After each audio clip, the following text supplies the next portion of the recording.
Alright, so Positive Day Delivers. This is Dr. Gigi Disunga from I Can Change Project. Magandang hapon sa lahat ng mga delivers natin. And this is the first time po tayo mapanood sa YouTube channel. Thank you very much. Please subscribe. Click mo na po yan, Doc Gigi Disunga. Okay, so January 4 ngayon sa ating calendar. Happy New Year sa lahat ng delivers natin.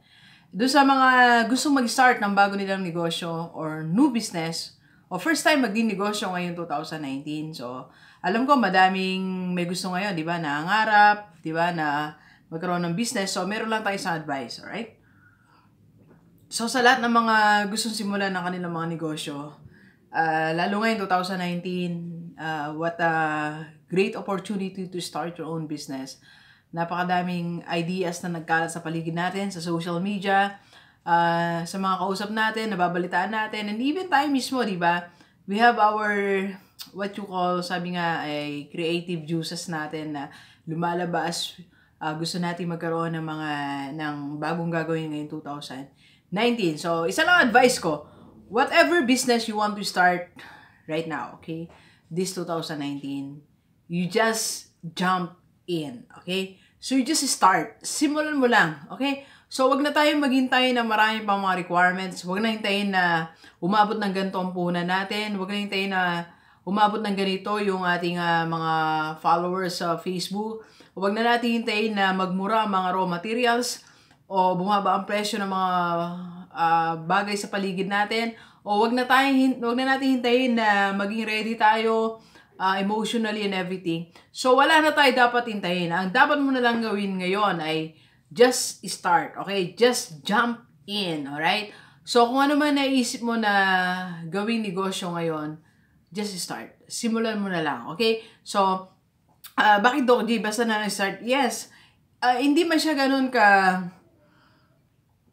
kabilis mag-grow, okay? So, hindi man siya kumita ng 6-figure or sa kahit na sabihin natin 4-5 figures a month, a year, but at least you start, okay? Actually, yan po yung isa sa mga naging sikreto ko sa lahat ng mga ginagawa ko, bagong ginawa ko, negosyo o mga skills na nilaunch ko. I remember when I started doing seminars, I just jump in, di ba?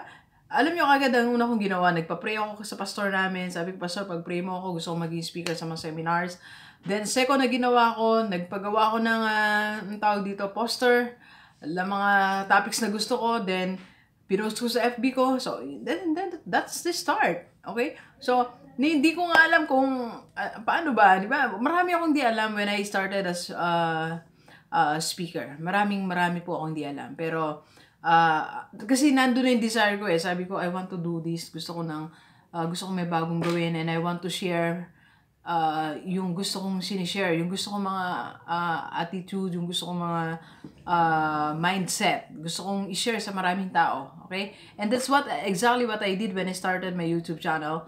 Gusto kong magkaroon ng mas malaking platform. Para yung mga sinasabi ko sa seminars, masabi ko po. So, I launched my YouTube channel. So, everything, yung coaching ko, by the way, doon sa mga gusto magpa-coach, so, pwede po nyo ako i-message sa aking FB page, Dr. Gigi Disunga, or FB account Gigi Disunga, or sa aking number 0939-5254-311. Okay? So, ayan po. And even my t-shirt printing, yung t-shirt ko, I Can Change Project. Actually, hindi pa ako nagpiprint. Nagpapaprint pa lang po ako. Basta gusto ko lang magbenta na I Can Change shirt, I Can Change item. I just launched it. Okay? I jump in. So, ginawa ko lang sila lahat. So, sinasabi ko po, mahirap kasi marami tayong hinihintay. Baka kakahintay natin na wala na yung enthusiasm sa atin, di ba? So, nawala na yung desire natin. Sabi nga, strike while the iron is hot, di ba? So, simulan mo lang. And habang nagsisimula ka, makikita mo, there are a lot of learnings. Hindi siya pwedeng maging perfect. And even big companies, hindi perfect ang operations niyan, di ba? Kaya nga may mga kumukuha sila ng mga consultant.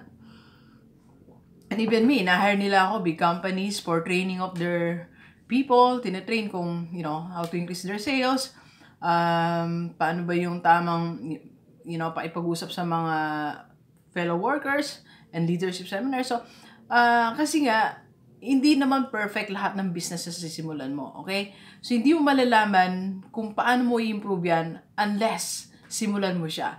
So, ang key natin ngayon is you just start, okay? And as you start, I suggest meron kang isang sulatan. So, sulat mo lahat ng mga learnings na nakikita mo. Sulat mo yung mga dapat mo improve. Or, you can have a mentor, you can have a coach, you can have a consultant kung paano gawin yan. So, you can talk to the people around you na may ganyang klase ng business. Okay? So, mahalaga, you just jump in, just launch your business. Okay? Your small business. Para 2019, maganda yung simula mo.